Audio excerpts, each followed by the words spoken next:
बिस्मिल्लाहिर्रहमानिर्रहीम अस्सलाम वालेकुम। शहजाद भट्टी ने रजब भट्ट की ठीक ठाक क्लास ली है, उसको गुस्सा किया है और उसको आसान अल्फाज में थ्रेड भी किया है कि भैयान आप बाज आ जाओ, अगर आप बाज नहीं आते तो और भी बहुत सारे तरीके। तो यूके के अंदर 100-200 पाउंड लेके काले हमला कर देते हैं। तो व्यूवर्स, सबसे पहले आप शहजाद भट्टी की ये वीडियो सुने, फिर इस पर बात करते हैं। हाँ जी, रजब भट्ट साहब, ਤੁਹਾਡੇ ਵਾਸਤੇ ਇੱਕ ਛੋਟਾ ਜਿਹਾ ਮੈਸੇਜ ਹੈ ਸਰਕਾਰ ਕਿ ਭਾਈਜਾਨ ਸਾਡੇ ਵੀ ਪਹਿਲੇ ਨੰਬਰ ਤੇ ਹਾਲ ਤੇ ਰਹਿਮ ਖਾਓ, ਆਪਣੇ ਤੇ ਵੀ ਖਾਓ ਤੇ ਜਿਹੜੀ ਤੁਹਾਡੀ ਫੈਮਿਲੀ ਪਾਕਿਸਤਾਨ 'ਚ ਬੈਠੀ ਉਹਦੇ ਤੇ ਵੀ ਖਾਓ। ਉਹਦਾ ਮਤਲਬ ਕੀ ਹੈ ਕਿ ਮੇਰਾ ਭਰਾ, ਇੱਕ ਤੂੰ ਨਵਾਂ ਸ਼ੋਸ਼ਾ ਛੱਡ ਦਿੱਤਾ ਮਾਰਕੀਟ ਦੇ ਵਿੱਚ ਕਿ ਮੇਰੇ ਉੱਤੇ ਜੀ ਇੰਗਲੈਂਡ ਤੇ ਅਟੈਕ ਹੋਇਆ। ਇਹ ਬੇਵਕੂਫ ਕਿਸੇ ਹੋਰ ਲੋਕਾਂ ਨੂੰ ਬਣਾਇਆ ਜੇ, ਸਮਝਦਾਰ ਬੰਦੇ ਬੇਵਕੂਫ ਨਹੀਂ ਬਣਦੇ ਹੁੰਦੇ ਨੇ। ਉਹਦੀ ਵਜ੍ਹਾ ਕੀ ਹੈ ਕਿ ਇੰਗਲੈਂਡ ਵਾਲੇ ਪਾਸੇ ਜਾਂ ਯੂਰਪ ਕੰਟਰੀਆਂ 'ਚ ਸਾਰਿਆਂ ਨੂੰ ਪਤਾ ਹੈ ਕਿ ਬੈਕ ਸ਼ੀਸ਼ਾ ਸਿਰਫ ਚੋਰ ਤੋੜਦੇ ਨੇ, ਅੰਦਰੋਂ ਕੋਈ ਚੀਜ਼ ਚੱਕਣ ਵਾਸਤੇ। ਅਟੈਕ ਇੰਜ ਨਹੀਂ ਹੁੰਦੇ ਨੇ ਅਟੈਕ ਹੁੰਦੇ ਨੇ ਜਦੋਂ ਤੁਸੀਂ ਗੱਡੀ 'ਚ ਬੈਠੇ ਹੋਵੋ, ਉਦੋਂ ਨਹੀਂ ਹੁੰਦੇ ਜਦੋਂ ਤੁਸੀਂ ਅੰਦਰ ਸ਼ਾਪਿੰਗ ਕਰਨ ਫਿਰਦੇ ਹੋਵੋ ਤੇ ਬਾਅਦ 'ਚੋਂ ਤੁਹਾਡੇ ਗੱਡੀ 'ਚੋਂ ਕੁਝ ਸ਼ੀਸ਼ਾ ਤੋੜ ਕੇ ਚੀਜ਼ਾਂ ਕੱਢ ਲਵੇ। ਦੂਸਰੀ ਗੱਲ ਇਹ ਆ ਮੇਰਾ ਭਰਾ, ਤੈਨੂੰ ਬੜੇ ਅੱਛੇ ਤਰੀਕੇ ਨਾਲ ਪਤਾ ਹੈ ਕਿ ਵੀ ਇਹਨਾਂ ਦਿਨਾਂ ਦੇ ਵਿੱਚ ਫਰਕ ਹੋਕਰ ਵੀ ਜਿਹੜੇ ਨੇ ਮੇਰਾ ਭਰਾ ਉਹ ਵੀ ਉੱਥੇ ਨੇ ਇੰਗਲੈਂਡ ਦੇ ਵਿੱਚ ਮੀਡੀਆ ਦੇ ਉੱਤੇ ਲੱਗੇ ਹੋਏ ਨੇ ਕਿ ਜੀ 333 ਵਾਲਿਆਂ ਨੇ ਕਰਵਾ ਦਿੱਤਾ, ਫਰਕ ਹੋਕਰ ਨੇ ਕਰਵਾ ਦਿੱਤਾ। ਪਹਿਲੀ ਗੱਲ ਤੇ ਇਹ ਆ, ਇਹ ਝੂਠ ਹੈ ਸਾਰਾ, ਠੀਕ ਹੈ।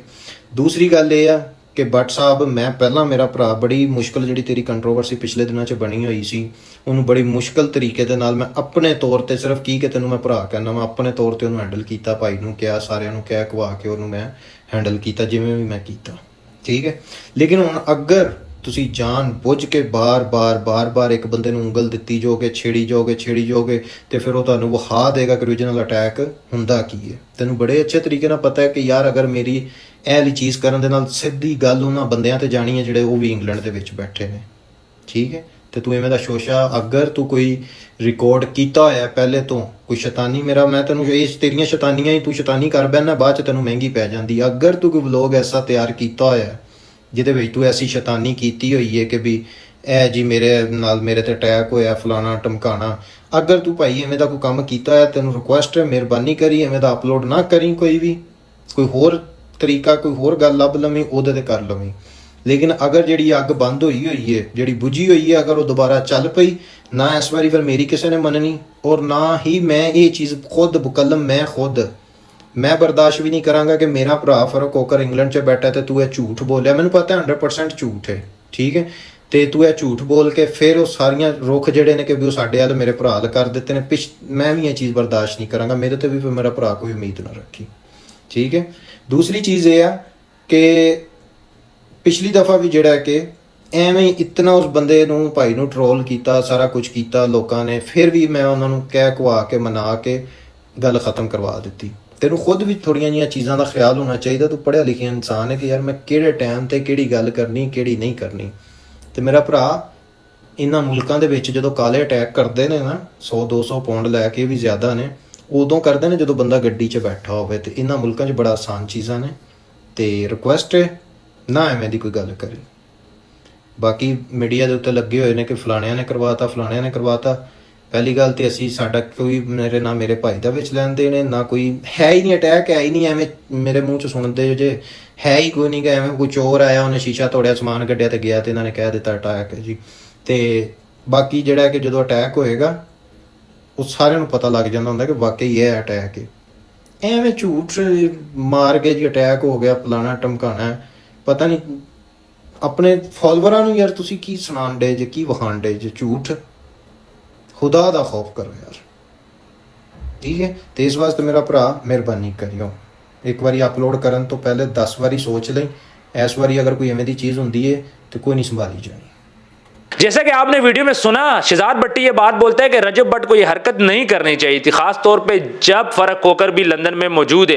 लास्ट टाइम भी हमने देखा था जब रजब भट्ट का इशू बना था, फरक होकर ने अपना बयान दिया था, उसके बाद कितनी ज्यादा ट्रोलिंग हुई थी। किसी ने नसीबुल लाल की पिक्चर थी, फरक होकर पैसे फेंकते हुए था, मतलब मुख्तलिफ किस्म की ट्रोलिंग हुई थी, जिसका रिजल्ट ये निकला था कि एंड पे फरक होकर ने बोल दिया भाईजान जितना ट्रोल करना है आप ट्रोल कर लो। शहजाद भट्टी ये बात बोलता है कि जब आप पे अटैक नहीं हुआ तो आपने शोशा क्यों छोड़ा। छोड़ा है, आपने आके आधी बात कर दी है। हालांकि ये वाकया था एक मॉल के बाहर गाड़ी में रॉबरी के चक्कर में आप बोलते हो, या फिर ये गाड़ी के अंदर रजब भट्ट मौजूद नहीं था तो शीशा तोड़ा गया था और उसके अंदर से कुछ चीजें गायब की गई थी, तो ये सारा मामला था। लेकिन चूंकि रजब भट्ट ने पूरी बात नहीं बोली अपनी स्टोरी में, उसने सिर्फ इतना बोला था कि मेरे ऊपर हमला हुआ है, बड़ा शदीद हमला हुआ, मेरा ठीक ठाक नुकसान हुआ है, तो शहजाद भट्टी इस बात पर गुस्सा है कि सारे लोग अब ये बात बोलते हैं कि 333 वालों ने ये हमला करवाया है। और ये इल्जाम किस पे लगा है? सीधा जाके फर्क होकर के ऊपर। शहजाद भट्टी ये बोलता है कि भाई मैंने इतनी कोशिश की, फर्क होकर से बात की, उसके बाद मैंने कहा भी था कि पाकिस्तान जाओ, बाकी मसले हल करो और मैं तुम्हारा टाइम रख लेता हूं, जाके फर्क होकर से मिल लो, मामले को रफा दफा करो। मैंने कोशिश की, मैंने जिस तरह भी कोशिश की, किस किस से मैंने बात की वो मुझे ही पता है, और मैंने आपका मसला हल कराया, लेकिन उसका रिजल्ट ये निकला कि आपने दोबारा से एक और हरकत कर दी है और दोबारा से फिर वही बात है। अब ट्रोलिंग किसके लिए हो रही है? फर्क होकर के लिए हो रही है। तो यहाँ पे मैं रजब फैमिली को सबसे पहले ये बात बोलूंगा, देखिए मेरी बात सुने, हम सब ने साथ चलना होता है। सबसे पहले तो आप ये ट्रोलिंग बंद करो। इस ट्रोलिंग का नुकसान क्या होगा? ये रजब भट्ट को नुकसान होगा, ठीक है। और इस टाइम पे डायरेक्ट फर्क होकर और रजब भट्ट आमने सामने हो गए। शहजाद भट्टी ने उसको बोला, मैं हाथ जोड़ के आपको ये बात बोलता हूँ कि भैया आप बाज आ जाओ, आप इस किस्म की हरकत ना करो, अपने व्लॉग को चलाने के लिए आप नई कंट्रोवर्सी लेके आ जाते हो। तो शहजाद भट्टी ने जो बातें बोली, उन्होंने अपने दिल की बातें बोली, लेकिन नुकसान क्या हुआ? जैसे ही रजब भट्ट के साथ ही मसला पेश आया, रजब भट्ट ने आधी बात की। अगर रजब भट्ट पूरी बात कर लेता उस टाइम पे तो इतना ज्यादा इशू ना बनता, लेकिन आधी बात करने से क्या हुआ? एडिटर्स ने वीडियोस बना ली, फर्क होकर के ऊपर इल्जामात लगने शुरू हो गए। तो इस बात का गुस्सा शहजाद भट्टी को भी आया। शहजाद भट्टी ने इससे पहले भी एक वीडियो बयान में ये बात बोला था कि मैं रजब भट्ट को अपना भाई समझता हूं, जिस तरह मेरा सगा भाई है, और मैं तुम्हारी माँ को अपनी माँ समझता हूं। तो इसलिए मैं, उसने कोशिश भी की थी रजब भट्ट के लिए कि मामलात उसके हल हो जाएं, और ये भी बोला था कि कहीं पे मेरी लोड पड़े, मैं ये लोड लफ्ज यूज कर रहा हूं, यानी मेरी जरूरत पड़े तो आप मुझे आवाज दो। तो शहजाद भट्टी ने अच्छी बातें की, लेकिन यहाँ पे थोड़ी सी कन्फ्यूजन हुई फर्क होकर और रजब भट्ट के दरमियान कि गलत टाइम पे गलत चीज हुई। और रजब भट्ट से कहाँ पे गलती हुई? रजब भट्ट से यहाँ पे गलती हुई कि रजब भट्ट ने पूरी बात नहीं बोली। अगर रजब भट्ट पूरी बात बोल देता तो शायद ये मसला इतना ज्यादा लंबा ना होता, या फिर 2 दिन रुक जाता, 3rd दिन अपने व्लॉग में बोल देता। तो व्यूअर्स, अगेन शहजाद भट्टी बोलते हैं कि आप अपने अल्फाज का चुनाव ठीक करो, सोच समझ के करो। दोबारा से वही कंट्रोवर्सी अगेन एंड अगेन। मुझे नहीं समझ आता कि ये क्या हो रहा है। रजब भट्ट की तरफ से भी कुछ चीजें हो रही है, लेकिन लोग कुछ चीजों को ज्यादा नोट कर रहे हैं। अब रजब भट्ट इतना गुनाह नहीं करता जितना चीजें नोट होकर गुनाह हो जाती है। शहजाद भट्टी की बात भी लॉजिकल है कि आपकी बात जब नोट हो रही है, आपकी बातों पे रिएक्ट हो रहा है, तो आप फिर बातों में थोड़ा सा एहतियात करो। और गलत टाइम पे, यानी ये गलत टाइम पे ये सारा मामला हुआ कि फर्क होकर ने देखा और फर्क होकर भी वहां पे मौजूद था। तो व्यूअर्स, मैं यही कहूंगा कि रजब भट्ट को थोड़ा सा सोच समझना चाहिए और उसको इस बात का ख्याल रखना चाहिए कि अब उसकी छोटी से छोटी बात भी नोट होती है। मैं कितनी वीडियोस में बोल चुका हूं यार ये बात कि छोटी सी छोटी बात भी रजब भट्ट की अब नोट होगी, क्योंकि ये सारा जो मामला था ये एक वकील ने स्टार्ट किया था व्यूज के लिए, और वहां से स्टार्ट होते होते अब वो यहाँ पे तौहीन मजहब से भी गुजरा, तौहीन रसालत से भी गुजरा, और अब जाके यूके के अंदर एक नया मसला आ गया। आज शहजाद भट्टी भी रजब भट्ट के खिलाफ उसको वार्न कर रहा है। उसको उसने बोला है कि हमला होता तो आपको लग पता जाता, और हमले ऐसे नहीं होते, हमले तब होते हैं जब गाड़ी के अंदर मौजूद हो। और यूके के अंदर 100-200 पाउंड दे के कालों से बंदे मरवाना कोई मसला नहीं है, बड़ा आसान काम है। तो यूके के अंदर वो शहजाद भट्टी ने बोला है कि ये बहुत आसान है किसी के ऊपर हमला करवाना, और जब हमला होगा पता चल जाएगा। साथ साथ बोल रहा है कि पाकिस्तान में अपनी फैमिली को, उसको भी आप नुकसान पहुंचा रहे हो, आप अपने आप को भी नुकसान पहुंचा रहे हो, तो इस किस्म की हरकत ना करो। और ये हमला कोई नहीं था तो आपने हमले का नाम क्यों यूज किया? तो व्यूअर्स, अब आप फैसला करें कमेंट सेक्शन में। मेरी पिछली वीडियो को भी देखते हुए देखें हम कितनी कोशिश कर रहे हैं रजब भट्ट के लिए, और इंशाल्लाह अनकरीब उसका मामला भी हल हो जाएगा। चल रही है मामलात, बहुत करीब हैं, जल्द आपको खुशखबरी देंगे। लेकिन ये जो मामले मजीद बढ़ रहे हैं, अब इनका क्या होगा? फर्क होकर की मैं बात करूं तो ठीक है, पहले शहजाद भट्टी बीच में पड़ा, तो शहजाद भट्टी ऐसा उसका दोस्त है कि मजबूरन फर्क होकर को उसकी बात सुननी पड़ी, उसकी बात को उसने नीचे नहीं फेंका। ठीक है, जब शहजाद भट्टी ने उसको बोला, शहजाद भट्टी की बात फर्क होकर ऐसे नीचे नहीं फेंकता, लेकिन शहजाद भट्टी को भी इसलिए गुस्सा आया कि यार अब लोग ट्रोल करना स्टार्ट हो गए। यहाँ पे अब गलती किसकी है? उन एडिटर की गलती है, उस रजब फैमिली के उस मेंबर की गलती है कि जो इस टाइम पे फर्क होकर की पिक्चर्स बना रहा है, वीडियो बना रहा है और फिर उसको ट्रोल कर रहा है। तो उससे क्या नुकसान हो रहा है? सीधा सीधा मुद्दा किस पे जा रहे हैं? रजब के ऊपर जा रहे हैं। और रजब और फर्क होकर की लड़ाई आप लोग क्यों करवाना चाह रहे हैं? मेरी बात आपको शायद बुरी लगे, लेकिन ये सच है, हमारे जैसे ही लोग हैं कि हम लोग कुछ ज़्यादा ही रजब की मोहब्बत में रजब के लिए मुश्किलात बना रहे हैं। तो आपने क्या करना है भाई? किसी किस्म की भी वीडियो को रिपोस्ट नहीं करना, स्प्रेड नहीं करना, थोड़ा सा रुक जाओ, इंतजार करो, रजब को पाकिस्तान आने दो। और ये मामला कब ठीक होगा? जब रजब पाकिस्तान आएगा। जब तक रजब भट्ट पाकिस्तान नहीं आया, ये मामलात बढ़ते जाएंगे। आए दिन कंट्रोवर्सी क्रिएट की जा रही है। रजब को खुद भी इस बात का अंदाज़ा नहीं है कि उसकी बातों को पकड़ के कितना वावेला मच रहा है। अब शहजाद भट्टी ये बात बोलते देखें, एक तो आपके ऊपर हमला नहीं हुआ, आपने हमले का क्यों बोला? दूसरा, अगर कोई ऐसी बात है तो गलत टाइम पे आके गलत इन्फॉर्मेशन क्यों दी है? आता बात पूरी क्लियर करता ताकि ये फ़र्क होकर को ट्रोल ना किया जाता, लेकिन यहाँ पे फ़र्क होकर ट्रोल हो रहे हैं। तो व्यूअर्स, अब आप खुद बताएं कमेंट सेक्शन में कि रजब भट्ट ने जो किया ठीक किया, फिर शहजाद भट्टी ने जो किया वो ठीक किया। सीधा सीधा मैं बोलूँगा कि भाई प्यार से भरा एक थ्रेट दिया है, और ये मेरा ख्याल है लास्ट थ्रेट होगा रजब भट्ट के लिए। इसके बाद अगर रजब भट्ट ने कोई हरकत की तो उसकी फैमिली को भी नुकसान हो सकता है। अभी तक रजब भट्ट की फैमिली की तरफ किसी ने आंख उठा के नहीं देखा, लेकिन अब रजब भट्ट की फैमिली को नुकसान हो सकता है। उस चीज़ को भी रजब भट्ट को माइंड में रखनी पड़ेगी कि यार मेरी फैमिली को नुकसान हो सकता है। वो पाकिस्तान में चले, रजब भट्ट बाहर भी है तो फिर भी ठीक है। तो रजब भट्ट की फैमिली को नुकसान है। शहजाद भट्टी ने बड़ी क्लियर बातें बोली। उसने बोला यार कि अपनी फैमिली पे भी रहम करो, मेरे पे भी रहम करो, अपने आप पे भी रहम करो, हम सब पे आप रहम करो।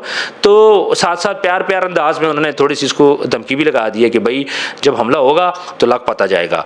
तो व्यूअर्स, नहीं समझ आ रही इस कंट्रोवर्सी की कि क्यों ये सब हो रहा है।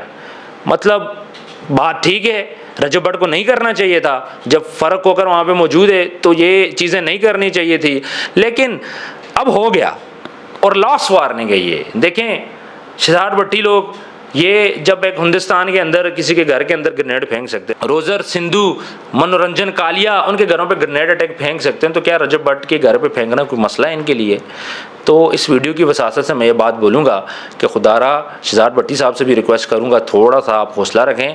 आपका नंबर रजब के साथ कांटेक्ट है, आप रजब से कांटेक्ट करके उसको समझा दें। प्लीज़ मीडिया पे आके ऐसी बातें ना करें, ये मेरी आपसे पर्सनल रिक्वेस्ट है कि किसी किस्म की वीडियो ना बनाएं, उसको समझाएं कि यार गुजारा करें। और रजब भट्ट को भी चाहिए आके अब अनाउंस कर दे यार ये मसला था क्या, और फ़र्क होकर कि इसमें इन्वॉल्वमेंट कोई भी नहीं है। और जब तक रजब आके खुद ये सारी अनाउंसमेंट्स नहीं करेगा तब तक मामला हल नहीं होना। तो हमारी रजब से भी रिक्वेस्ट है कि यार अगर आप हमें देख रहे हो तो प्लीज़ आप फ़र्क होकर साहब के लिए स्टेटमेंट दे दो कि यार उनका इसमें कोई लावा दावा नहीं है, वो आपके बड़े भाई हैं। जिस तरह शहजाद भट्टी ने आपके लिए केस लड़ा सबसे, तो इसी तरह आप भी अब बात करो, शहजाद भट्टी का सर ऊंचा करें।